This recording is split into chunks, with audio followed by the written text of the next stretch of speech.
एक लड़के को दुनिया का सबसे बड़ा पागल बोला जाए तो यह गलत बात नहीं है, लेकिन उसी लड़के को दुनिया का सबसे बड़ा मास्टर किलर बोला जाए तो इसमें भी कोई दो राय नहीं है, क्योंकि यह लड़का ऐसा कृत्य कर दिया जिसे सुनकर सभी दंग रह गए, और जिस तरीके से किया वाकई में इसे मास्टर किलर बोला जाए। यह लड़का अपने पास के थाना चौकी में जाकर पुलिसकर्मियों से कहता है कि मुझे जेल के सलाखों में डाल दो, मुझे हमेशा हमेशा के लिए जेल के अंदर रहना है। पुलिस वाले इस लड़के की बात सुनकर हंसने लगते हैं और इसकी बातों को वो नज़रअंदाज करके यही सोचते हैं कि कोई पागल है, उसे डांट फटकार लगा के वहाँ से भगाते हैं, लेकिन वह नहीं जाता। वह बार बार इसी जिद पे अड़ जाता है और बार बार यही कहता है कि मुझे जेल के अंदर में डालो, मुझे हमेशा के लिए जेल के अंदर रहना है। पुलिस वाले अपने सीनियर अधिकारी को बुलाते हैं। सीनियर अधिकारी आते हैं, उससे पूछताछ करते हैं तो वह कहता है कि मुझे जेल के अंदर जाना है क्योंकि मैंने एक लड़के की हत्या कर दी है। पुलिस वाले इसकी बात को सुनकर काफ़ी चौंक से जाते हैं और मन ही मन सोचने लगते हैं कि आखिर कोई कातिल अगर किसी की हत्या किया हो तो वो जेल के अंदर जाने के लिए इतना उतावला क्यों है। वो इसकी बात को काफ़ी सीरियस में लेते हैं और यह कहता है कि अगर आप लोगों को 100 देखना है तो चलिए मैं आप लोगों को दिखाता हूँ। पुलिस वाले इसके पीछे पीछे जाते हैं और जब जाकर देखते हैं तो वाकई में झाड़ियों के पीछे एक 100 पड़े रहता है, जिसको दिखाकर यह कहता है कि इसकी हत्या मैंने ही की है।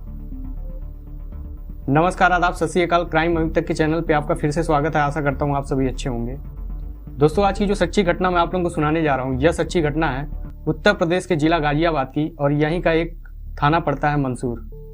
दरअसल इसी मंसूर थाने क्षेत्र का एक लड़का जो कि अपने माँ बाप के साथ रहता है और मन ही मन काफ़ी दुखी रहता है।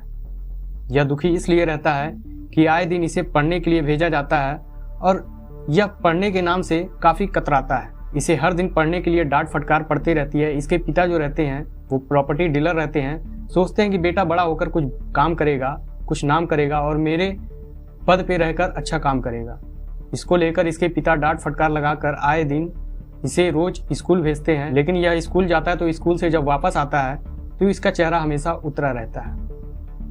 यह लड़का पूरे 10 साल में करीब 3 बार स्कूल बदल चुके रहता है और 10th की क्लास में पढ़ता है, लेकिन 10th की क्लास में यह 2 बार वैसे भी फेल हो चुके रहता है।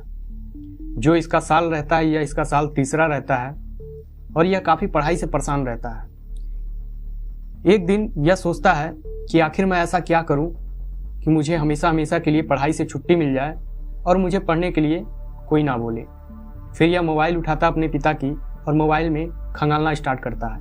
यह गूगल से लेकर यूट्यूब पे काफ़ी सर्च करता है, आए दिन सर्च करता है कि आखिर कैसे मैं इस पढ़ाई से बचूं और क्या करूं ऐसा कि जिसे मुझे पढ़ने के लिए कोई ना टोक पाए और ना कोई रोक पाए, सिर्फ आज़ादी हो। यह निरंतर 6 से 7 महीने लगा देता है इस चीज़ को खंगालने में। आखिरकार इसके दिमाग में एक चीज़ छप जाती है और ये वो चीज़ रहती है जिसे सुनकर हर कोई घबरा गया कि कोई ऐसा भी सोच सकता है और ऐसा भी कर सकता है। दरअसल यह लड़का जो 16 साल का था, यह प्लानिंग बना लिया था कि मुझे हर हाल में जेल की सलाखों के अंदर जाना है और ऐसा काम करना है जिसमें मुझे लंबी सज़ा मिले और ज़्यादा दिन तक मैं जेल के अंदर रहूं, क्योंकि ये पढ़ना नहीं चाहता था इस वजह से। अब यह लड़का प्लानिंग बना लेता है। प्लानिंग बनाने के बाद यह पूरी तरह से ठान लेता है कि इसके लिए मुझे एक लड़के की हत्या करनी है। अब ये अपने आस पड़ोस में अपने दोस्त यार के साथ रहता है और उसी बीच प्लानिंग ये स्टार्ट कर देता है। कई दिन ऐसे ही रेकी ये करता है। रेकी करते करते एक दिन एक लड़का जिसका नाम रहता है नीरज की उम्र महज 13 साल की रहती है। यह शरीर से थोड़ा अस्वस्थ रहता है, कमज़ोर रहता है। यह उसी को निशाना बनाता है क्योंकि ये पूरी प्लानिंग किए रहता है कि अगर मैं ऐसे ही लड़के को निशाना बनाऊं जो कमज़ोर हो, अगर मैं किसी बड़े लड़के को निशाना बनाता हूं तो वो मुझ पर भी वार कर सकता है। इसलिए ये कमज़ोर लड़के को निशाना बनाता है और इसे बहला फुसला के मीसलगढ़ी एक्सप्रेसवे उसके पास लेकर जाता है। 2 दिन तक उसको वहाँ लेकर जाता है। कहता है कि चलो मैं तुम्हें बड़ी बड़ी गाड़ियाँ दिखाता हूँ। यह 2 दिन वहाँ लेकर जाता है, लेकिन वहाँ से लौटकर फिर आ जाता है। लेकिन एक दिन ऐसा आता है, यह पूरी तरह से मन बना लेता है कि आज मुझे यह कृत्य करना ही है। यह स्कूल से आता है तो उस लड़के को फिर पकड़ता है, कहता है चलो मित्र मैं तुम्हें बड़ी बड़ी गाड़ियाँ दिखाता हूँ। और यह फिर वो लड़के को लेकर मीसलगढ़ी एक्सप्रेसवे के पास चले जाता है गाड़ियाँ दिखाने के लिए बहला फुसलाकर, और वहाँ ले जाकर इसके गले को दबाकर इसकी हत्या कर देता है। जब इसकी हत्या कर देता है, जब इसका दम टूट जाता है, तो यह खड़ा होकर काफ़ी सोचने लगता है कि आखिरकार यह लड़का मर चुका है या फिर अभी जिंदा है। इसको पूरी तरह से कंफर्म करने के लिए यह एक कांच के टुकड़े को लेता है, और कांच के टुकड़े को लेने के बाद उसके गले में खरोच मारता है। खरोच मारकर देखता है तो कोई हरकत नहीं होती है, जिससे यह कंफर्म हो जाता है कि आखिरकार वो लड़का मर चुका है। अब यह लड़का वहाँ से उठकर तुरंत पुलिस चौकी जाता है और यह सब बयान बताता है। पुलिस वालों से जब यह लड़का ऐसी बातें बताता है तो पुलिस वाले मौके पर पहुंचकर उस शव को पोस्टमार्टम के लिए भेज देते हैं और इसे गिरफ्तार कर लेते हैं। गिरफ्तार करने के बाद इसे पूछताछ करते हैं तो यह लड़का बताता है कि मुझे ये गालियां दे रहा था, इसके वजह से मैंने उसके साथ ऐसा काम किया। लेकिन पुलिस वालों की फिर डांट फटकार जब लगती है तो यह सच सच उगल देता है और ये सारे चीज़ें बताता है। यह वाकया आज से कुछ दिन पहले 22 अगस्त 2022 की है। जो लड़का 13 साल का था, जिसका नाम था नीरज, इसके परिजन काफ़ी गरीब थे। बहुत ही गरीबी में इसका जीवन यापन चल रहा था और यह अपने शरीर से थोड़ा अपंग था।